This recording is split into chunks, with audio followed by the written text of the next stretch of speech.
उल्हासनगरचे एकूण 37 नगरसेवक इथे गट स्थापनासाठी कोकण भवनात आलेले आहे आणि मला विश्वास आहे की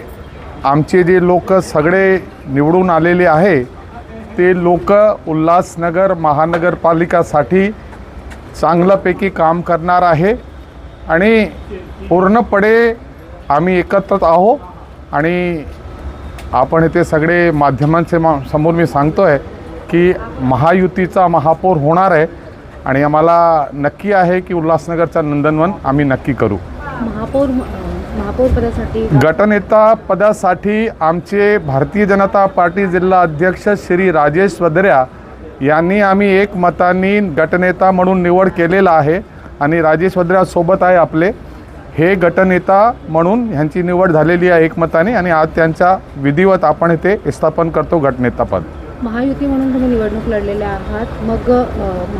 महापौर जे असेल महापौर पद कशा पद्धतीने असेल? 2.5 वर्षासाठी असेल की कसं आहे की महायुती म्हणून आम्ही नाही लढवलेलो आहो, आम्ही एकटे लढवलेले आहो, पण सिंगल लार्जेस्ट पार्टी म्हणजे सर्वात मोठी party Bharatiya Janata party 37 seat आहे, बहुमतापेक्षा 3 कमी आहे, पण असं पक्षश्रेष्ठींनी ठरवलेलं आहे की जे काही महापौर होणार आहे सगळे महायुतीचे होणार आहे म्हणून त्या अनुषंगाने आम्ही इथे हे आपल्यासमोर विधान करतोय।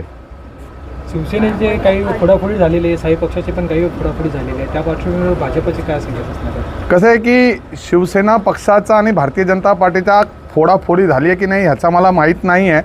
पण